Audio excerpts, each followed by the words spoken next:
event, I would like to read some of participants' rules for all the participants in Zoom meeting online. The first one is turn off microphone and video. The second, wear proper clothes. The third, click raise hand button if you want to ask.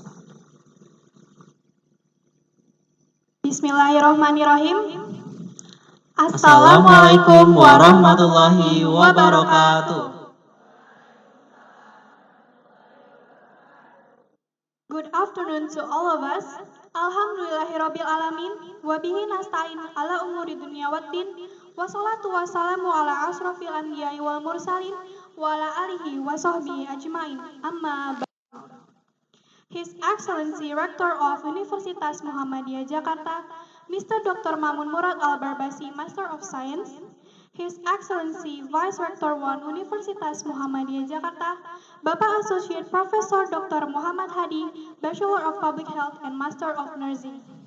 The Honorable Advisory Board, Dean Faculty of Public Health, Universitas Muhammadiyah Jakarta, Ibu Associate Professor Dr. Ernayisih, Master of Public Health, the Honorable Advisory Board, Vice Dean of Faculty of Public Health, Universitas Muhammadiyah Jakarta, Ibu Associate Professor Dr. Munaya Fauziah, Bachelor of Public Health and Master of Health. The Honorable Advisory Board, Head of Undergraduate and Bachelor Program in Public Health, Universitas Muhammadiyah Jakarta, Ibu Vini Fajrini, Bachelor and Master of Public Health.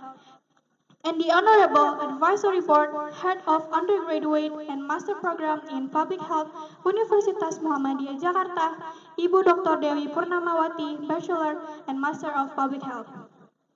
We also would like to give an honor to our speaker of International Seminar Healthcare, Management and Mental Health, Faculty of Public Health, Universitas Muhammadiyah Jakarta, Mr. Professor Paul DuongTran, Ph.D. from California State University, and to our keynote speaker, Ibu Associate Professor Dr. Ernayisih, Master of Public Health, and Bapak Associate Professor Dr. Muhammad Hadi, Bachelor of Public Health, and Master of Nursing from Universitas Muhammadiyah, Jakarta. First of all, in the name of God, Allah Subhanahu wa Ta'ala, who has given us mercies and blessings, who has given opportunity in healthy condition in today's event, International Seminar Healthcare Management and Mental Health, Faculty of Public Health, Universitas Muhammadiyah, Jakarta. Before we start the event, allow us to introduce ourselves. My name is Fadila Yogardiansyah. My name is Ananda Kezia Nasrah. We are from 5th semester in Faculty of Public Health, Universitas Muhammadiyah Jakarta, and as Master of Ceremony of event today, and we would like to inform today's agenda. We started by the opening by us, and we'll be reading Holy Quran. Next, we are singing Indonesia Raya and Mars Faculty of Public Health, Universitas Muhammadiyah Jakarta. After that, we are having opening speech from our Vice Rector 1, Bapak Associate Professor Dr. Muhammad Hadi, Bachelor of Public Health and Master of Nursing. Next, there will be signing of MOU, and then photo session together. Afterward, we will having the main agenda, which will be brought by our moderator, Ibu Associate Professor Dr. Munaya Fauziah, question and answer sessions, then granting a certificate to our speakers and moderators, and we will close the event. Ladies and gentlemen, let's start today's event by reciting our basmalah together. Bismillahirrahmanirrahim. The next agenda is reading Holy Quran by Bapak Gila Munggaran, Bachelor and Master in Public Health. Time is yours.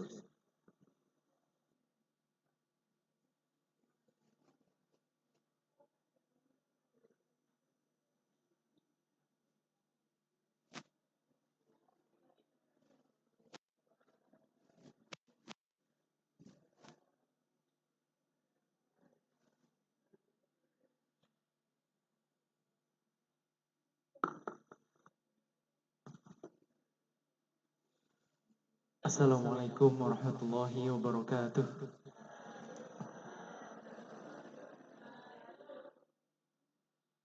A'udzu billahi minasy syaithanir rajim.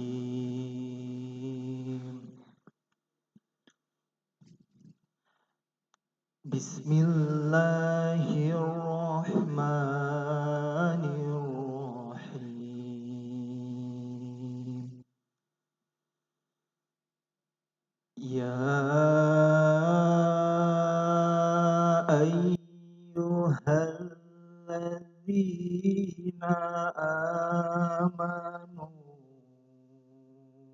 إذا قيل لكم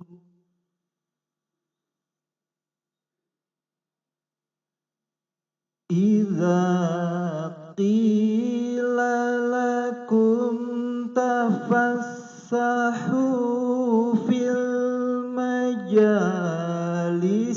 فافسحوا يفسح الله لكم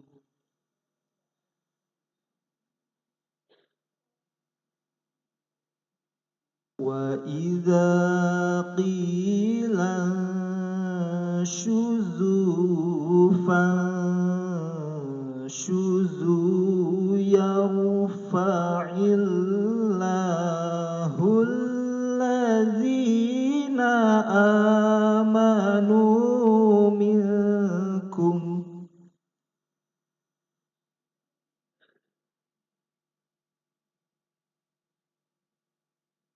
والذين أوتوا العلم درجات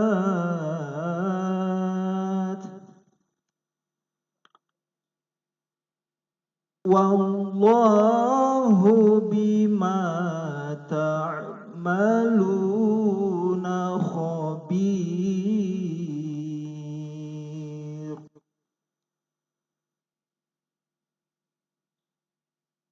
Sadaqallahul azim. Aku berlindung kepada Allah dari godaan syaitan yang terkutuk. Dengan menyebut nama Allah yang maha pengasih lagi maha penyayang. Wahai orang-orang yang beriman, apabila dikatakan kepadamu, berilah kelapangan di dalam majelis-majelis, maka lapangkanlah, niscaya Allah akan memberi kelapangan untukmu. Apabila dikatakan berdirilah kamu, maka berdirilah, maka niscaya Allah akan mengangkat orang-orang yang beriman di antara kamu dan orang-orang yang diberi ilmu beberapa derajat. Allah maha teliti terhadap apa yang kamu kerjakan. Maha benar Allah dengan segala firman-Nya. Wassalamualaikum warahmatullahi wabarakatuh.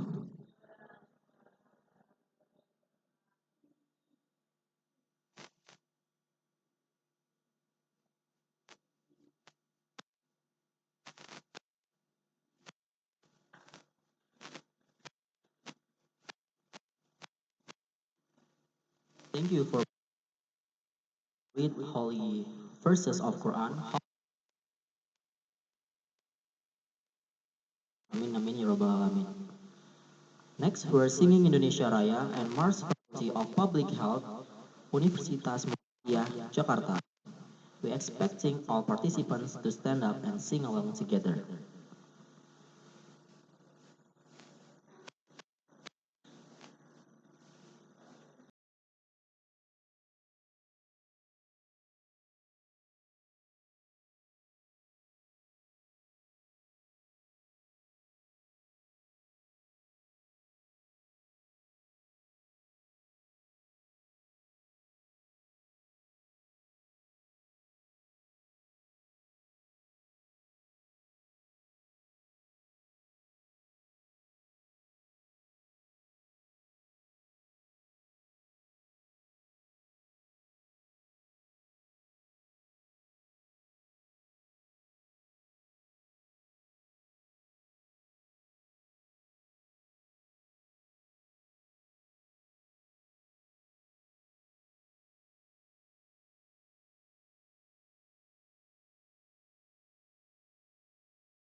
Professor Dr. Muhammad Hadi, Bachelor of Public Health and Master of Nursing.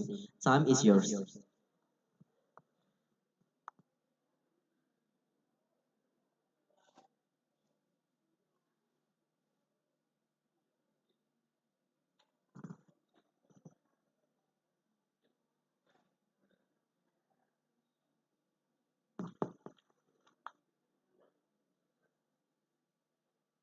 Assalamualaikum warahmatullahi wabarakatuh. Dear Prof. Paul DuongTran, Ph.D. from University of California State University, and your wife, come to UMJ, Indonesia. I would like to warmly welcome you to University of Muhammadiyah, Jakarta, especially to the Faculty of Public Health. I hope you feel at home during your time here. Respected Dean of the Faculty of Public Health, Mrs. Ernayisih, and Vice Dean, Mrs. Munaya, and the chair of the program studi, Ibu Dewi and Ibu Bini, dan Pandang, aku kantor Sekretaris Universitas, and all faculty members present today. The seminar on the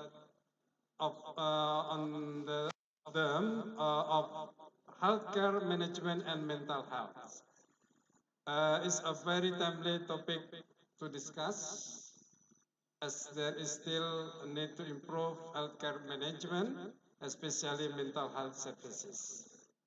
I hope this seminar provides new perspective, direction, and ways of thinking about healthcare management, particularly in the field of mental health services. On behalf of the Rector, I wish you a successful seminar and hope the knowledge shared will be beneficial. Thank you to everyone in attendance for your participation. Terima kasih. Assalamualaikum warahmatullahi wabarakatuh.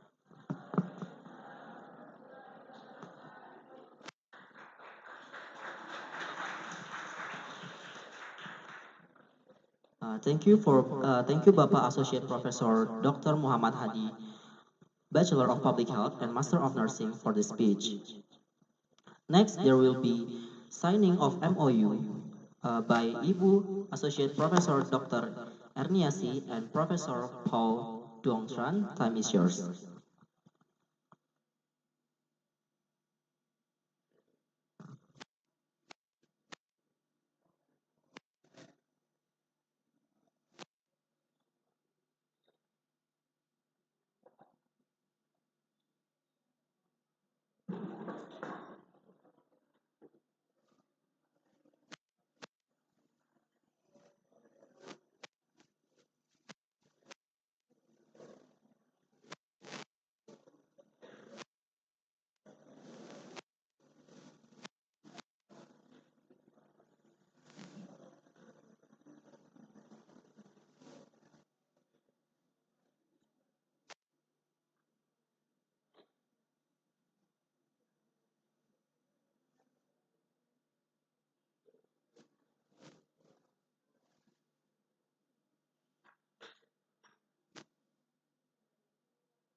Before we continue to the main event, we will do a photo sessions together. We're going to invite everyone in Zoom to open cam for a photo session.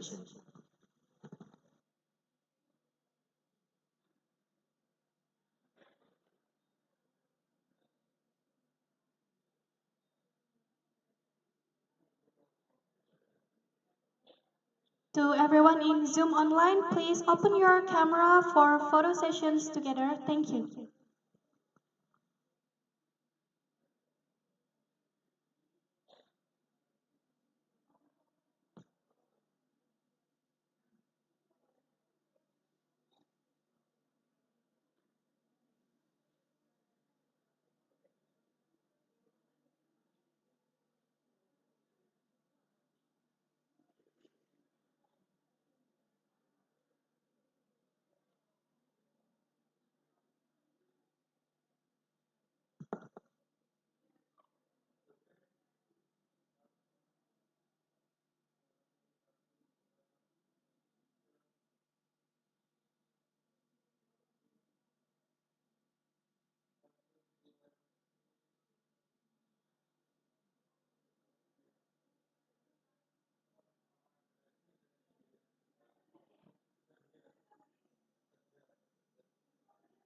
Untuk para partisipan diharapkan berdiri karena ada foto sesi bersama. Terima kasih.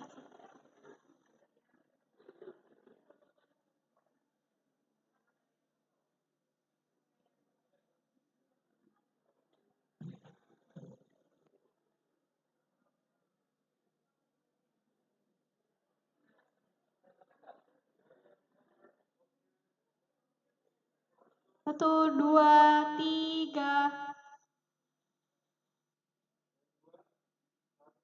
Satu, dua, tiga.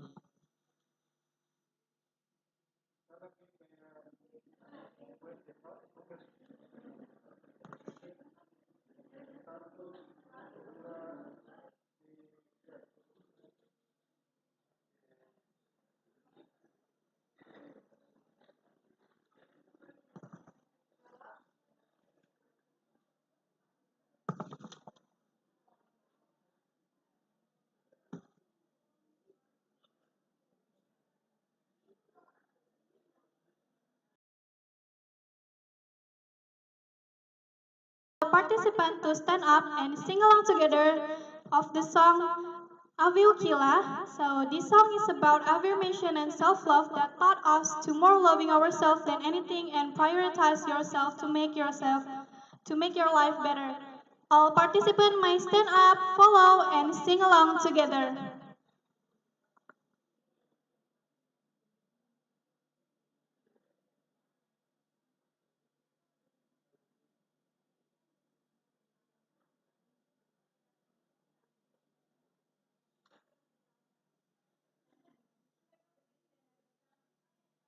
For all the participants, please stand up.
We are going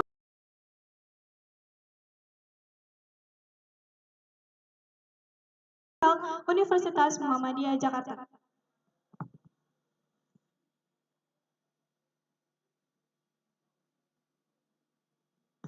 Allow me to read the CV from our moderator, which will be guiding us in these sessions until the last session.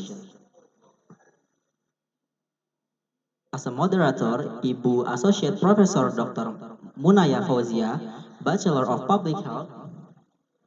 Oh,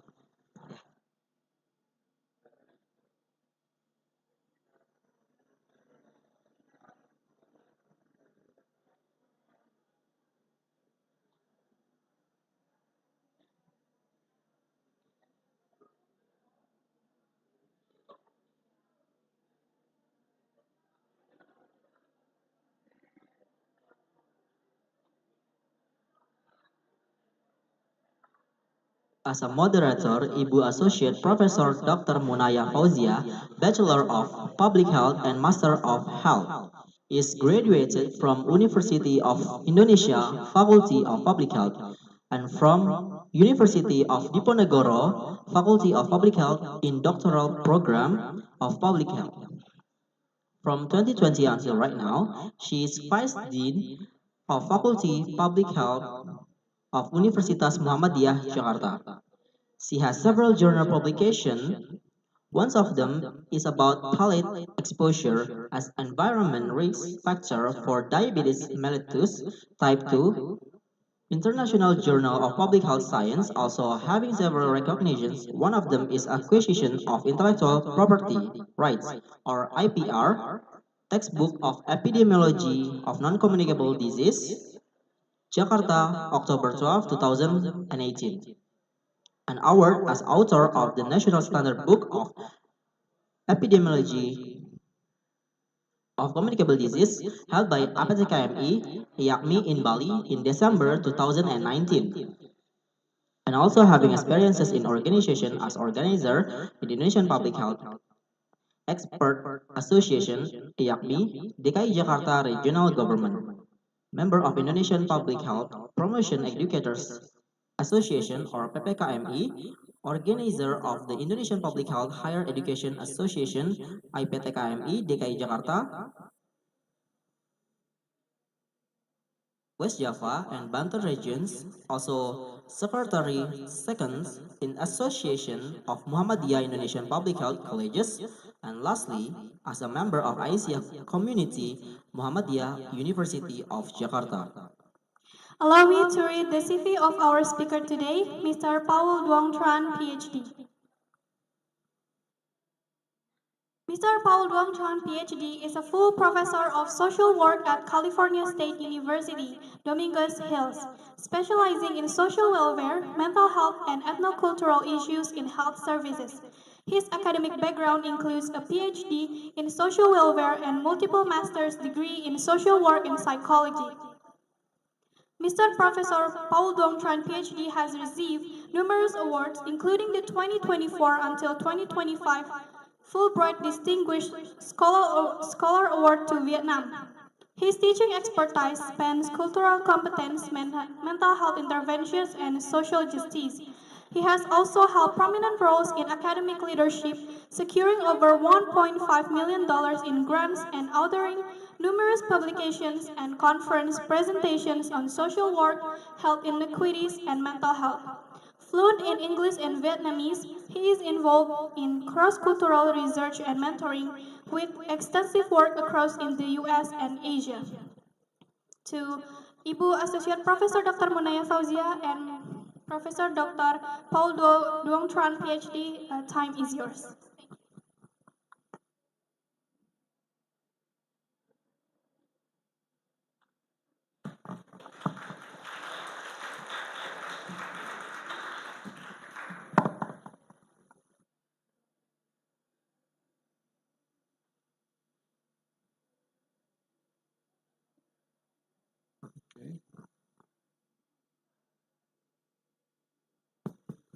Assalamualaikum warahmatullahi wabarakatuh.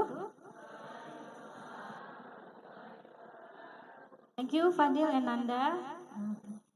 The Honorable Prof. Paul DuongTran from California State University, the Honorable Dean of Faculty of Public Health, the Honorable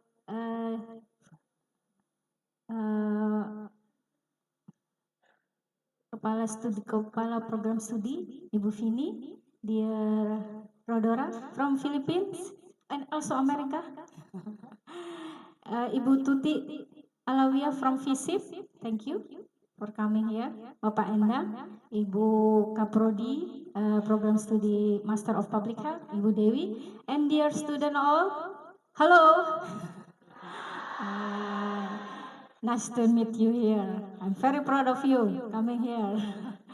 Okay, thank you.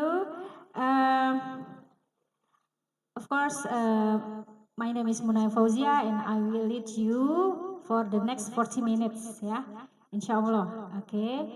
And it is an honor for us that Prof. Paul can be here with us in this afternoon. Thank you, Prof. Paul, in your busy schedule. Thank you for coming to Muhammadiyah, Jakarta, at the Faculty of Public Health.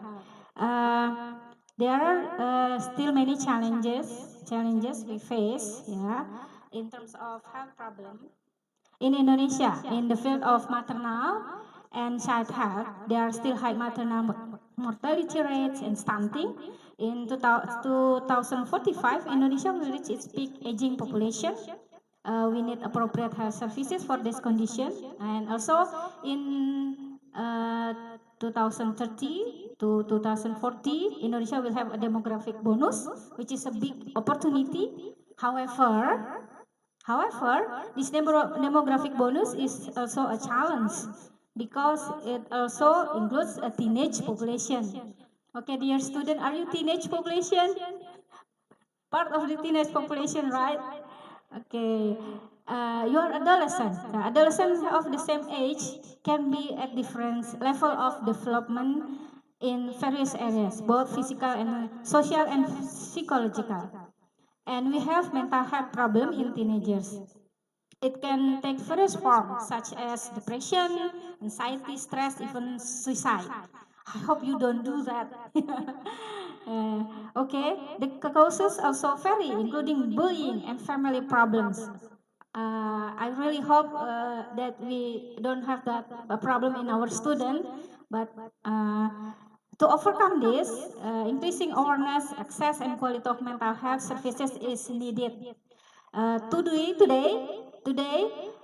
to celebrate National Health Day, when is the National Health Day? Anyone here know?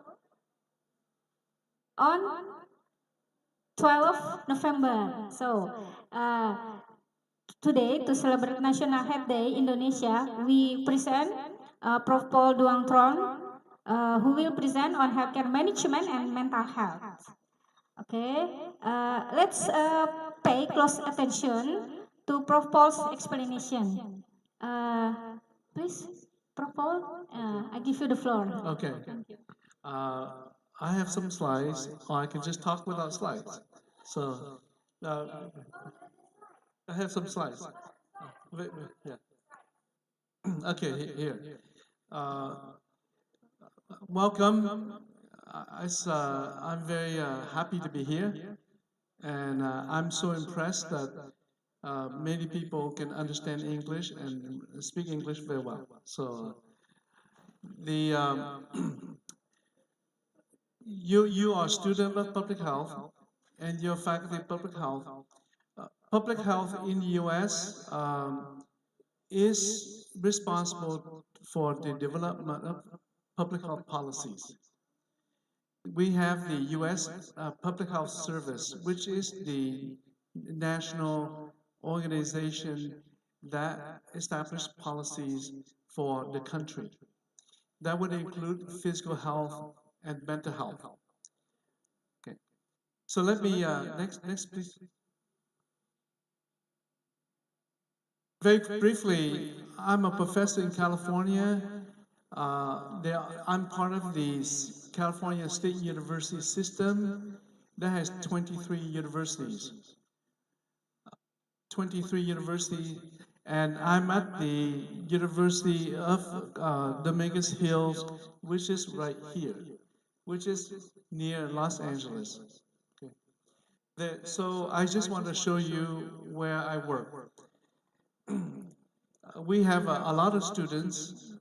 We have almost 500,000 students in the CSU system. So next, please. I'm faculty member of the Department of Social Work, but a lot of my work deals with behavioral health. Health that relates to the mind, the emotions, and the behaviors. A lot of what I do is very similar to public health. I don't know about public health in Indonesia, but public health in US, they do a lot of data tracking, surveillance, monitoring, and to use that to develop policies. My college, like the faculty here, public health, FISIP, and so on, it has all those different departments. We call it departments and programs. And so we have a large school of health science, public health also. Behavioral, environmental, and so that's the core focus. Next, please. The question for countries around the world is, what should healthcare be? You have treatment and you have prevention. In the United States, a lot more emphasis is put on treatment. It's not enough on prevention. So the question for Indonesia is, what should the health care be? Now, this would be both physical and mental health. Next, please. There was a survey of the ranking of the top 8 best hospitals in the world, and you can see that 4 or 5 of them are in the United States. The Mayo Clinic, which is very famous, Johns Hopkins, Massachusetts General, this is Harvard Medical School, and Cleveland Clinic. The reason I'm showing you this is that these hospitals are linked to the School of Medicine. They are good not because of the primary care. They are good for a lot of innovative surgical care. Okay. The US puts a lot of money and science into the best technology in terms of surgical care.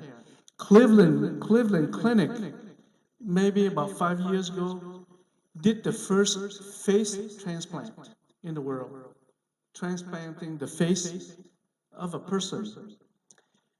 So what does that mean? What it means is that a lot of focus in medical school, in healthcare in US, is on surgery. Okay. Surgery is not prevention. Surgery is when you have acute care, when you have someone who is ill and sick. Okay. So it's not the best system. They have the best medical surgery system in the world because they put a lot of science and money into the technology and finding new method to do surgery. So that gives you an idea of the US and how different countries want to plan its healthcare. Okay, next please. What is the cost of prevention? There is a basic question in public health. Will there be enough medical practitioners to take care of health diseases and disorders? Your study in public health, most countries use ways to prevent health problems, to prevent health illness. So that is the question for a lot of countries. But now there's a different thinking. If you do an excellent job in preventing illness, for example, preventing diabetes, preventing cardiovascular risk, heart diseases, strokes, etc., or cirrhosis, liver disease, lung diseases, the paradox or the problem is that if people are healthy, then they will live longer. If they live longer, then naturally people will as people age naturally, our body will age and we need medical intervention. So whether it's hearing, whether it's knee, whether it's hip, cartilage, tendons, bones, things wear out. So that creates a dilemma now, because as people live longer, then it costs also to care for people. However, there are countries like in Japan, they have managed to maintain a living style where people still stay healthy as they age.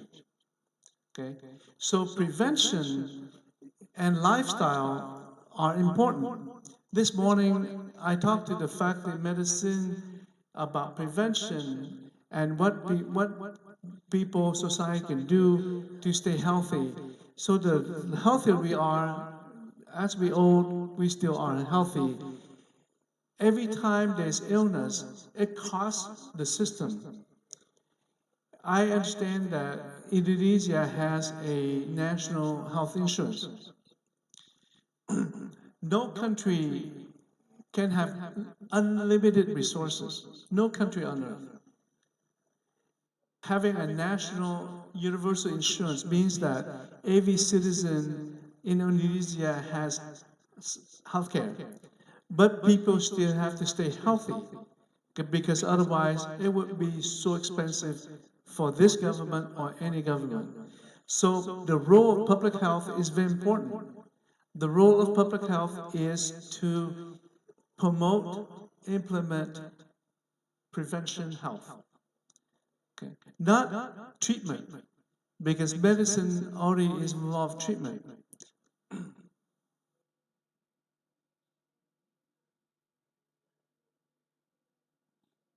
The model in US is that we have primary care, and I'm sure that's the same model in Indonesia. But in US, people who study medicine wants to go into specialty, not primary care. So that means that the model in US, there's a lot of emphasis on specialties. When you are a specialist, urology, obstetric, gynecology, pulmonary, lungs, ENT, ear, nose, and throat, those are specialties. Those are specialties that deal with when the problem happens. Those are not, you don't need a specialist if you don't have a problem. What countries should do and US should do is to have more primary care, more family care. How to design the public health, whether it's physical health or mental health, so that way, this level, people can educate people, the community on how to live in a healthy way, whether it's mental health or physical health.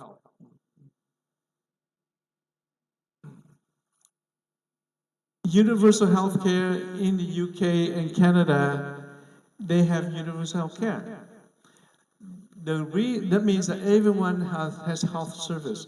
I mean, people pay for that through tax work, etc.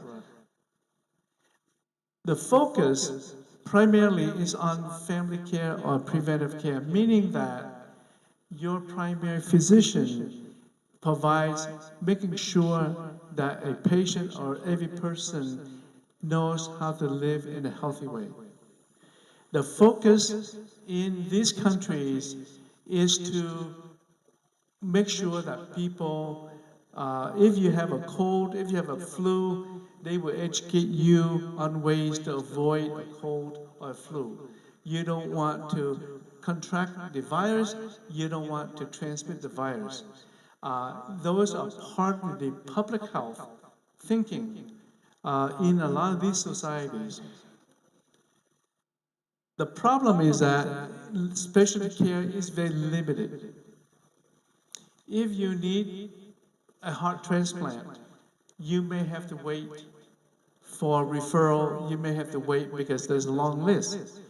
Because the financing system puts a lot of money into this area. They don't hire enough specialists. They don't have enough specialists, okay? So that is the model of universal healthcare in those countries. And I'm sure that Indonesia will do the same. If you have universal health care, it will be mostly on primary care. This morning we were talking about primary care also requires preventive care. The question is, like your professor was talking about, how do you prevent psychological problems? How do you prevent people from smoking, drinking? How do you prevent people from engaging in risky behaviors that result in injuries and so on? And so that is something that is not, it might be lacking in Indonesia, in Indonesia still. Professor Tuti and I have been talking about mental health needs of college students. I don't know the research here, and I don't know if there is a lot of information. Students everywhere are almost the same. Students are people. People have a lot of needs, people have a lot of possibly problems. They are happy, they are satisfied, but they may have needs. So one of the things is that for a university this size, this is a big university. The question is there preventive or counseling type for health and mental health needs of students? So that is the kind of public health design that people have to think about. And in social work, they are talking about the kind of curriculum that would also engage in that kind of health and mental health care services. The U.S. healthcare is not the best because U.S. healthcare is government funded, private funded. It's not universal health care, meaning that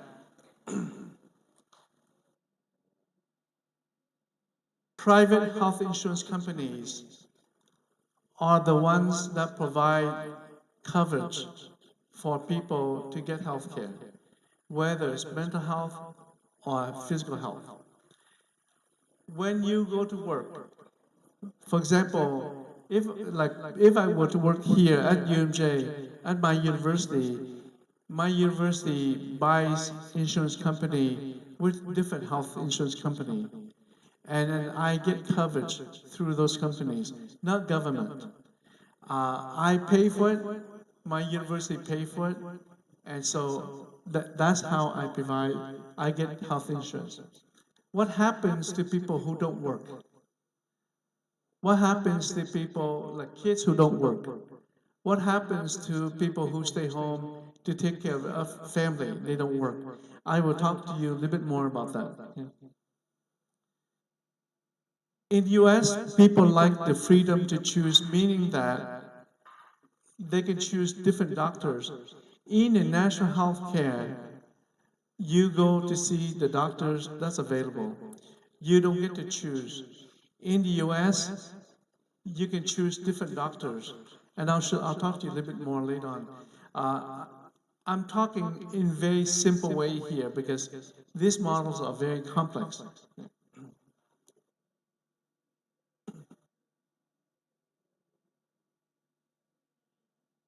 This is the classic social determinants of health model, meaning that these are what we know to be producing poor health, or this model allows us to intervene to improve health. First thing is that people must have access to health care. People must have access to mental health care. What happens if someone cannot afford it? Well, that's why you have national health, universal health care. So that way, everyone can afford that. Okay? How much time do I have? Like 20 minutes or 30 minutes? Okay. Okay.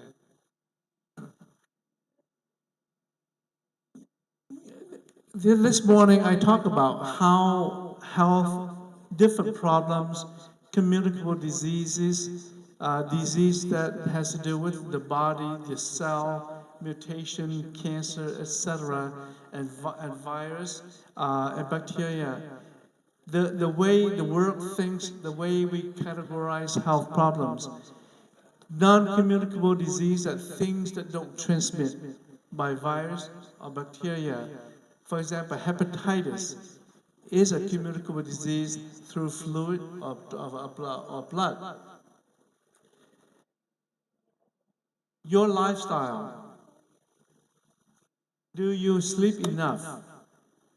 Do you eat healthy food? Do you exercise? Do you stay active? Are you happy? Do you smoke? Etc. Those are lifestyle, means that those are the things that you choose to do in your living situation. Okay? Is gambling a hobby? Is gambling, do people in Indonesia gamble? Okay. Is gambling a hobby? No. Is it a problem? Okay.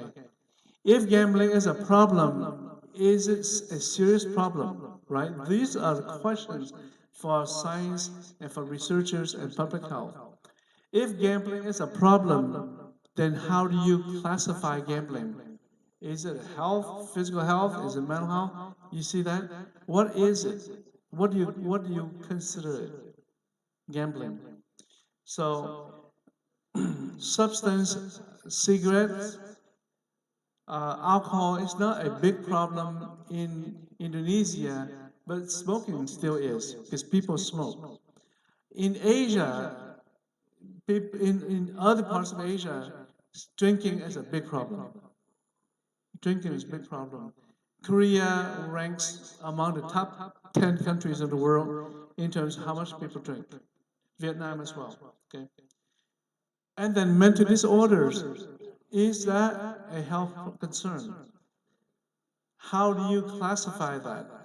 How does public health consider mental health? Right? So these are the different ways that societies consider. Is mental health a problem in Indonesia? Your professor is talking about those things are now being observed, recognized. But mental health is still a stigma. Okay?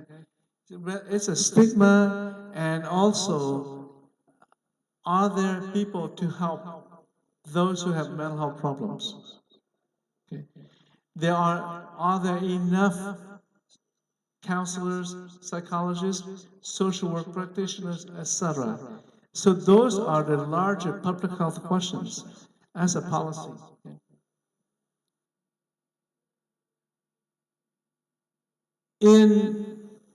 In most societies, and I'm sure same thing in Indonesia, diseases like hepatitis, TB, HIV, COVID, cancer, strokes, etc. Those are treated in a medical clinic. People go to a medical clinic, a hospital for treatment. Okay. But in most countries, lifestyle, there's nothing. There's no public response. Is it because it's not a problem, but there's no response? Alcohol and drugs, in some countries, in Indonesia, drugs, not nicotine, but cocaine, etc., are considered a criminal problem. In the US, drugs is a criminal problem. Okay? Alcohol is not health, it's not mental health. It's a problem. So how you classify it, it will determine how funding, how policies are designed to provide treatment. Okay. In Europe, drugs is considered a public health problem. If it's a public health problem, the governments and provide medical intervention for people who have drug use like cocaine, heroin, even alcohol use and problems, things like that. In the U.S., people would be arrested, prosecuted, and they would go to jail or prison. But they don't get treatment for that. So there are different philosophy about drugs and alcohol. If alcohol is a problem, that's a real problem because there's no insurance to pay for that. Okay. In other countries, alcohol is a big problem, and when when a behavior problem becomes a problem, that's what we call like drug addiction, alcohol addiction. When people using of those elements become an addiction, the users have a difficult time stopping it. Okay.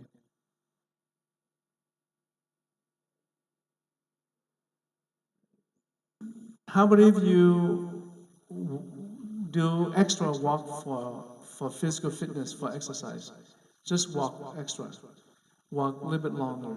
How many of you at home or at school, you know, walk further? How many of you park your motorbike further so you can walk to the classroom? Okay, so those are the basic things in terms of behaviors. If you are too lazy to park further and walk, how do you think you will be able to stop smoking? Changing a simple behavior is not easy. Do you agree or don't agree? Okay. Do you do you eat fruits? You do. Okay. If for those people who don't eat fruits or eat healthy or you like chips, try to give up chips. You like chips, like those shrimp chips? Okay. Try to not eat that for 7 days. Okay. Or try to not eat any chips for 7 days. That's behavioral intervention. A simple behavior like that, you think about, it's not sometimes very difficult to do. If they're difficult to do, it's very difficult to stop other behaviors like smoking, drinking, etc. Most of you drive motorcycles? Okay. I ride in a car, in a Grab, I see motorcycles weave in and out like this. Okay. Do you do that? I hope you don't. Okay, you do. Okay. You give, okay. Okay. The question is that, do you think that's dangerous? But why would you still do it? Because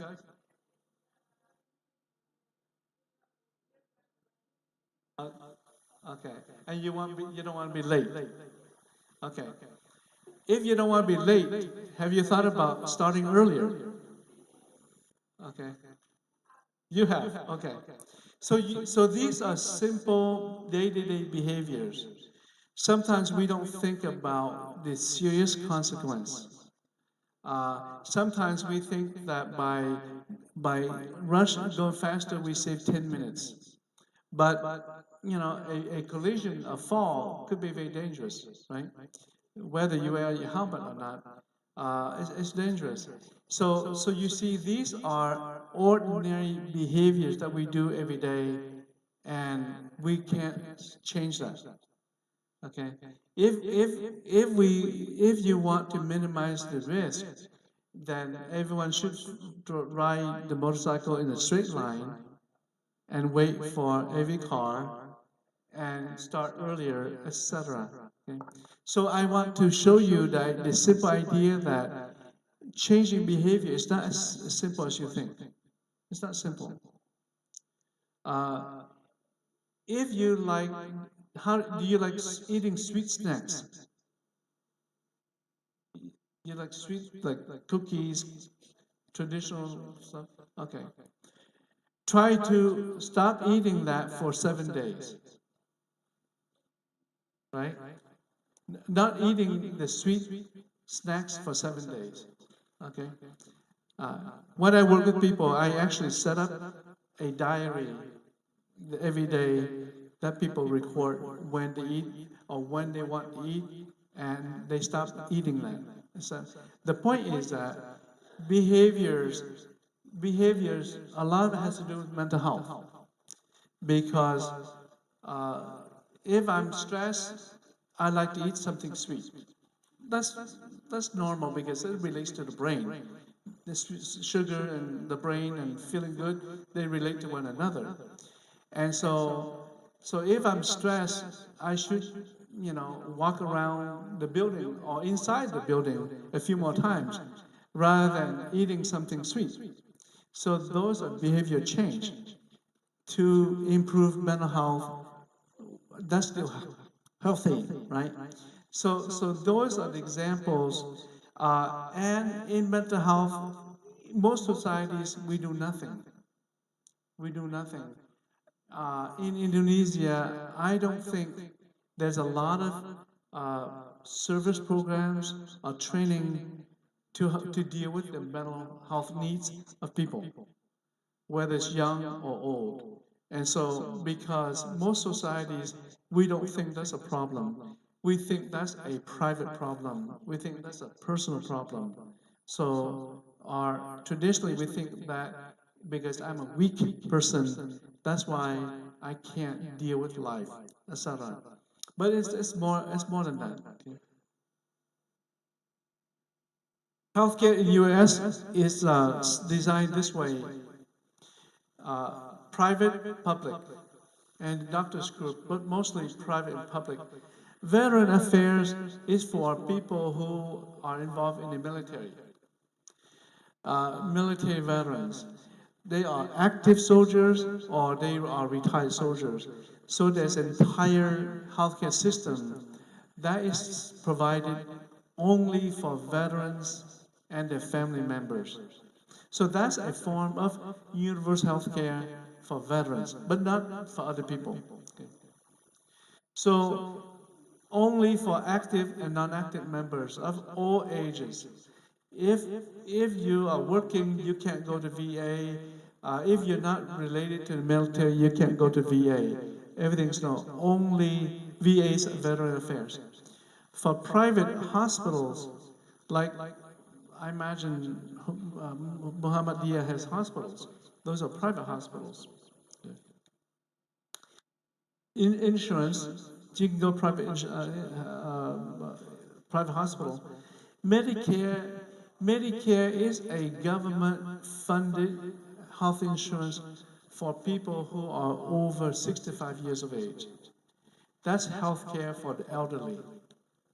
So people who work when they retire at 65 for the rest of their lives, they get the medical care, that's a health insurance, to go to different doctors, and the government would pay for that.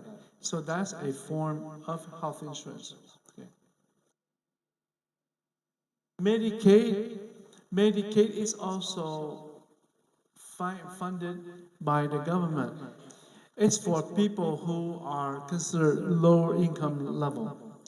People who don't have their income don't meet the line of poverty, then the government would provide insurance care for health care for those individuals. Okay. So the idea is that there is coverage for poor people who don't work. There's for people who work but don't have insurance.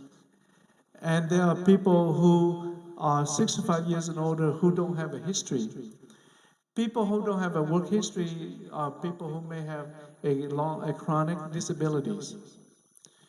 People have chronic, meaning that long-term disabilities, they don't work, they don't have that history. So the Medicaid would pay for that, okay? So that people can go to a public hospital or private hospitals. Now, I don't know the law in your country, but in the US that there is a law that no medical clinic or hospital can refuse care to any person. Okay?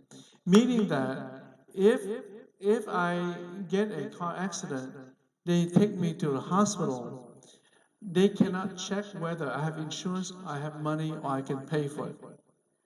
So by law, that hospital have to provide medical care treatment for me. Okay, so they have to provide, and later on, then they find out I have no money to pay.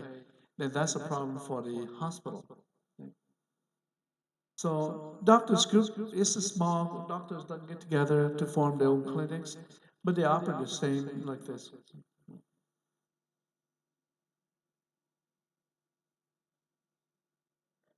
U.S. has a model, they call it the Health Maintenance Organization.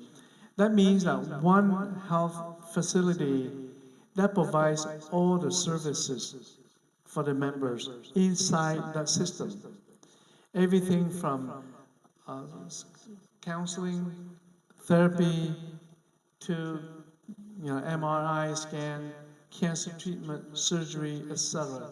So that's one system that a person can go in and get all the care. I have insurance in the Kaiser HMO, meaning that I can only go to that system. I cannot go to other hospitals. Okay? And so if I want to see a behavioral psychologist or clinical social worker, I go to that system. I don't know about your country, but that's how they divide it. And then for the PPO means that preferred physician option or something like that, meaning that that person with that insurance can choose any doctor anywhere to go to.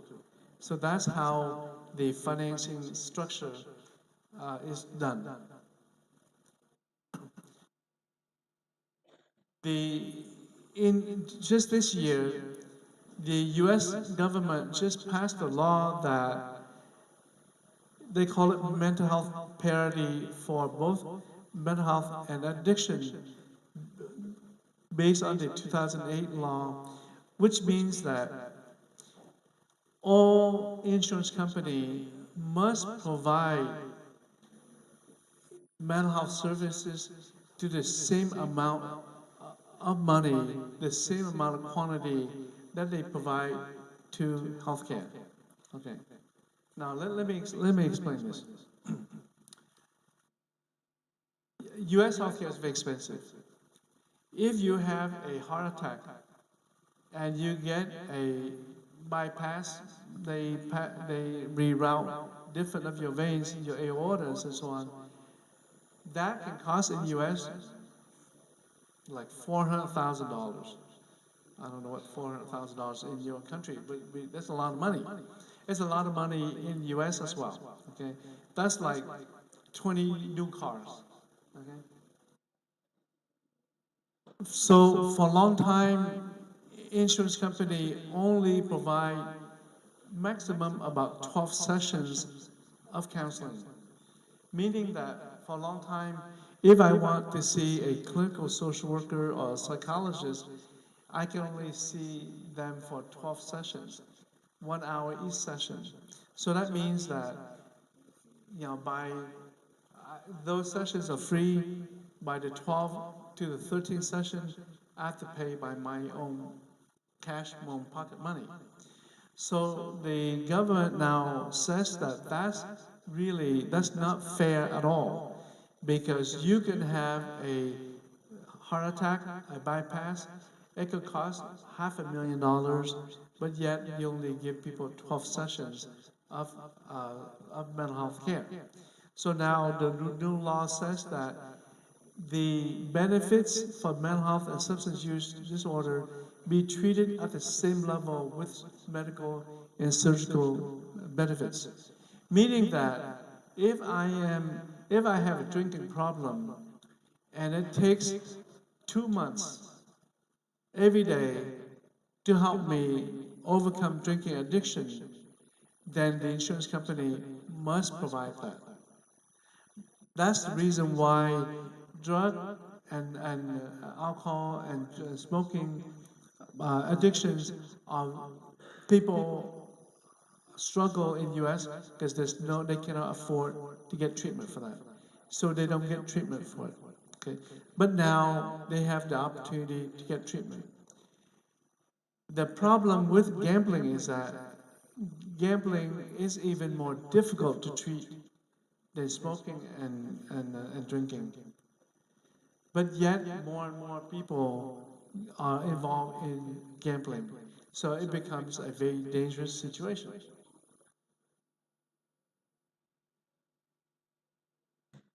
If you were to talk about mental health, this is from the World Health Organization, the estimate of how many specialists in mental health in Indonesia, both government and non-government. Psychiatrists, about 1,120 psychiatrists. Mental health, in US we call psychiatric nurses, 6,000 psychologists, 400 social workers, 250, etc., etc. So per 100,000, it's very small, it's less than one. So the point here is that if you are talking about mental health needs, you just don't have you don't have the professional workforce to deal with the needs of the people. What does that mean? That means that the public health, social work's talking about that, the discussion has to really looking at how to develop the specialties in this area, so that way universities, colleges in Indonesia can produce enough specialists. You remember, if you are undergraduate, it takes 4 years. If you get a master's degree, it takes 2 years. If you go to medical school, it takes another 4 years. If you get a Ph.D., it takes another 3 years. It takes time, you know? Training specialists is not laying in an egg and watch the egg becomes a chicken. It's more than 21 days. And so for the country of Indonesia, it is a major challenge as a public health policy. How does Indonesia, how does Muhammadiyah system produce enough people? If my colleague, Professor Tuti, is talking about social work placed in hospitals. Muhammadiyah has 170 hospitals and clinics. So you must be able to produce qualified social workers to work in every hospital or clinic. Well, typically you need more than one, because at some point people retire, then you must have people. So you can see the challenge to produce a lot of people. Some of the big hospitals in U.S. has a department of social work that has 100 to 200 social workers, very big. So that way they can be hired, they can work to help people to have better health and mental health. So this is me. So that summarize that. If you want to contact me, you can write me in English. So if you have questions, but this kind of summarize my discussion with you. So if you have questions and so on, we can discuss that. Right? Okay.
and people have different needs.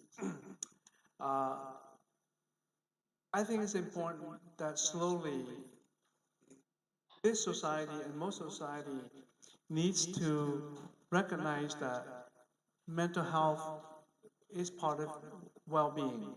Well-being is the ability to be healthy, happy, to be a good person, right? Now, I'm not a theologian in Islamic law, but I know that your prayers, your belief, a lot of it has to do with being healthy, being healthy, being a good person to one another, etc., etc. So that's not very different than what the non-religious view of mental health should be. Okay. Uh, there are different reasons that may explain depression. One thing that I try to explain to people that our brain has different chemistry in it. And the chemistry in our brain sometimes for some people it goes down, it goes up. So it has nothing to do with you or me. It's just that our brain, the chemistry in our brain. So when that happens, this is where medication for that part is important because it will help increase this certain level of the chemistry so that way we can feel healthy and okay. But most other reasons have to do with life. This is why we cannot ignore the mental well-being of people. Life is very complex. Life is very difficult. In every country, it's very difficult. In some countries, it's more difficult than others. For you to go to school here, there are a lot of challenges. You have to be here, your parents have to help you pay for your tuition. There's always a sacrifice from somebody to help you, unless you have a lot of money, but most people don't, okay? And then you have pressure of studying, pass exam, you want to get A grade, not C grade, etc. So a lot of pressure. So the important thing is in the area of behavioral health, in mental health is how to teach people to cope, to deal with all those issues. We call them stressors, things that cause stress to you or me. Many things that cause stress. The traffic is very stressful. But we can't change the traffic, but we can change how we respond to the traffic. Also, having social connection is important. Social connection with your family is important. Social connection with your friends is important. What happens when you have a conflict with your family? Who do you talk to? So that's why then it's important to have friends and peers who provide you that social support. Now, of course, friends and peers don't necessarily always give you the best guidance, but it's important because when people are disconnected from family and peer, that's when they have a problem. Because people become isolated, people become lonely. Those are the things that might lead to not feeling good about myself. Over time, I begin to feel worse. I start to feel depressed. So there are different things in life. In addition to what goes on in the brain, that may explain depression. Okay. This is why Professor Tuthe and I talked about maybe in the future that UMJ might want to really think about how to provide mental health services, counseling for students.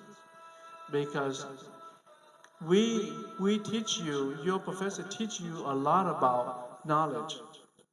You're not a robot. You're a human person. You have issues. So maybe the university might want to provide support in the other areas as well. So that's one thing.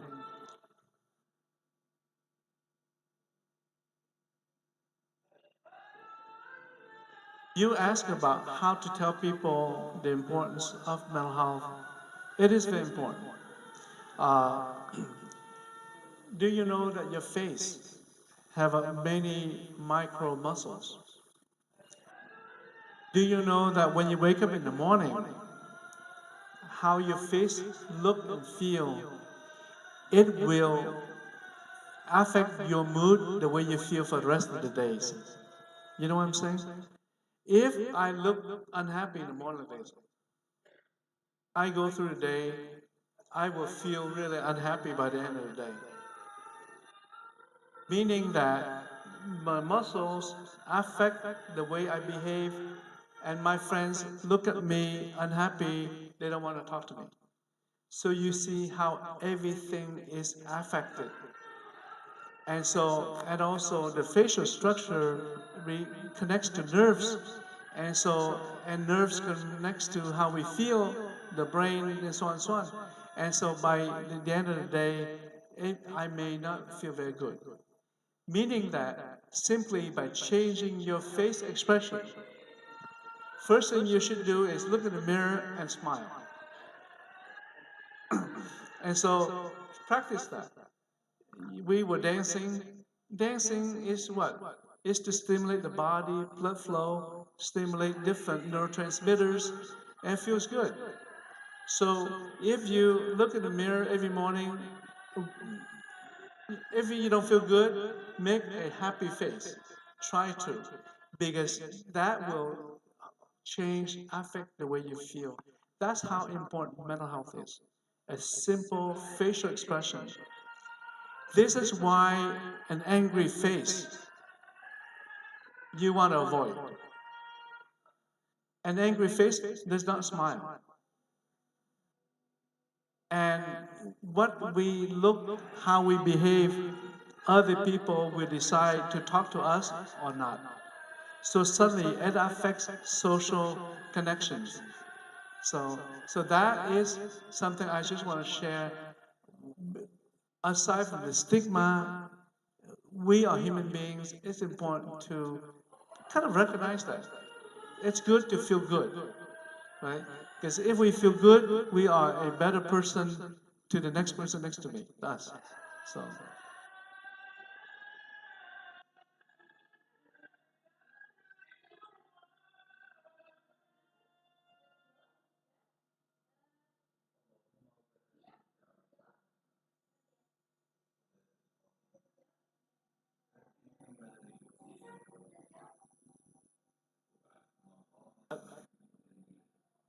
the question, the dean.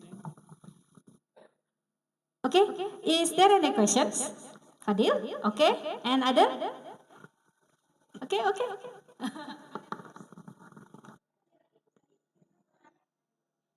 Good afternoon, Professor. My name is Fadil. I would like to ask, is a mental health problem in America kind of taboo to be told to other related to stigma? Because all of my own experience as someone who's suffering in issues when people having mental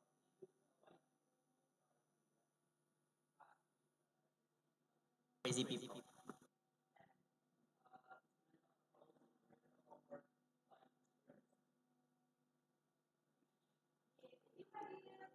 Question, please. I believe there are more questions, but perhaps you shy. It's okay in bahasa. If you like to ask the question, I know that you have prepared some questions. No? Huh?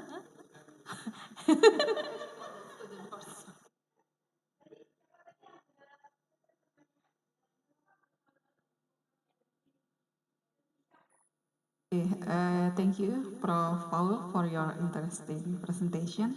I think it's very different approach in healthcare system between our country and yours. And Indonesia focus on promotive and preventive because there's so limited resources, beginning human resource like doctor and health worker until health equipment. But until now, there's still a lot of homework. We have high maternal and neonatal mortality, so on, and depend in your opinion, what your suggest to improve healthcare in our country. Thank you.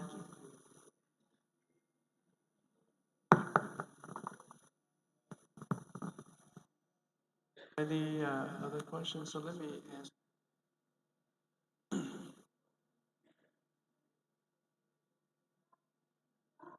Okay, please, don't be shy. We are lucky to have Prof. here, so we have to ask more questions. Ya, Assalamualaikum warahmatullahi wabarakatuh. My name is Lina, and I would like to ask, what if we can tell our feeling? Like, sometimes I feel like, do I just pretending to be sad? Something like that. I think it's enough. Thank you so much.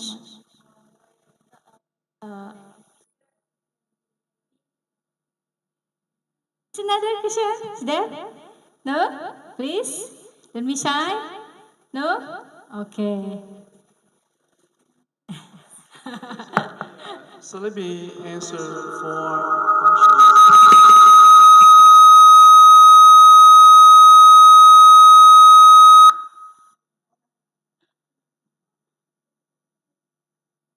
Why is mental health taboo or mental problems taboo? You, or every society on earth recognize different emotions. If I'm happy, you recognize that, right? We clap, we give thumbs up. If I'm angry, you recognize that. Why is that? Why is it that we allow ourselves to recognize all the emotions? Do we agree? A lot of emotions. But when someone is sad or hopeless or unhappy, somehow we feel uncomfortable. We somehow we don't think we don't know what to do with that. That has more to do with the social kind of a belief, but in my opinion, just ignorance in general, because emotions are emotions. And so what you are revealing today is that there are different emotions. Why are you pretending to be sad? Some people will hide emotions. We call it masking. Indonesia has a lot of traditional dance, you have masks. You can wear any mask because society does not want to see the real mask. To me, that's a problem. That's a problem because we accept most emotions, except when the emotion that's really painful for people. We don't want to accept that. We want people to put on a mask. That's why in a lot of societies, people put on a mask, particularly when it comes to emotional and psychological pain. People put on a mask because society does not know what to do with that. We need to acknowledge that it's okay to feel weak. It's okay to feel strong. It's okay to cry. It's okay to laugh. Because we want people to laugh, but we don't want people to cry. I mean, what's wrong with crying? There's nothing wrong with crying. Babies cry. Why do we allow baby to cry? Because it's natural. So crying in many ways is a natural. So what I'm saying to you is that it's taboo because society has not come to accept that human beings have many expressions, many dimensions. But it's okay, there's nothing wrong with it. Now, it's wrong if you smoke 2 packs of cigarettes a day. But we don't do anything about that. We don't condemn the person who smokes 2 cigarettes a day or someone who gets drunk, right? But we will somehow have a negative view of someone who might be unhappy, might be hopeless, etc. So that is the taboo, that's the social view that needs to be changed. Because humans are humans. So I think that would be healthier. So that's how I would accept is insurance. Insurance in US does not pay enough for healthcare, for mental health care. And then a lot of people have to pay from their own money.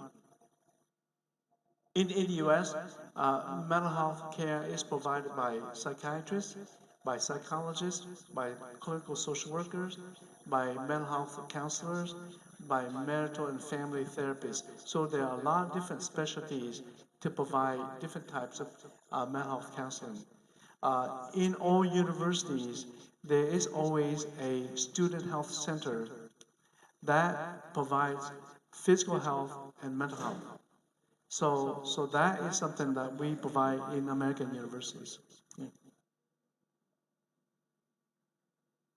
Uh, how to improve healthcare ways? I don't know enough of the healthcare system here, but I can tell you, Cuba is a small island. If you look it up, Cuba economy is not strong like Indonesia economy. Indonesia is considered the strongest economy in Southeast Asia. It's a big economy, meaning that Indonesia is not poor. Cuba is known worldwide for having the best social care and universal health care. How do they do that? Because they train a lot of medical practitioners, different practitioners, and they provide very good care for the people at very low cost. So there are models that have shown that they can deliver care at low cost. The reason is that preventive care, and like your professor is talking about, your dean is talking about, preventive care is important because it saves the system a lot of money also. And but it's good for the society. But countries like Cuba, they do a good job. So that's in the end, in terms of preventive care. Culturally, there are challenges I see in Indonesia, in a lot of Asian countries. In the Philippines, for example, they put sugar in everything they cook, from spaghetti to, a lot of different things. So there's a lot of sugar. Well, sugar is fine, but too much sugar has problems. And somebody was saying that diabetes is a problem in Java, that because sugar, stress, and everything added together is a problem. And diabetes is expensive. Insulin, blood transfusion, etc. So those are in the end, countries have to. I think Indonesia has advanced to the national health care, but then it has to begin to look at like how to provide more comprehensive care and preventatively, right? That would mean from physical activity like public health, food, nutrition, etc., and mental health as well. So. And I tried to explain earlier about, in terms of emotion, about masking, why you said why you pretend like feeling this way or that way, feeling sad. Partly because people, men in general, in most countries, don't report that they are depressed. Not because they're not depressed, because they mask that. They put a mask on. They don't show that because that's weak. But men, people are people. They do experience those pains. Okay. Anything else? Is that good? Okay. Okay.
Alhamdulillah, we have arrived at the end from the event.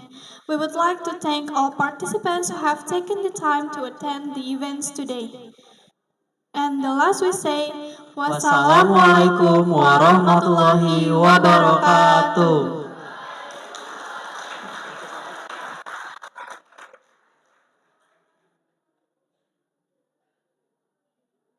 Untuk semua peserta diharapkan untuk nge-scan barcode kepuasan sebelum keluar ruangan. Terima kasih.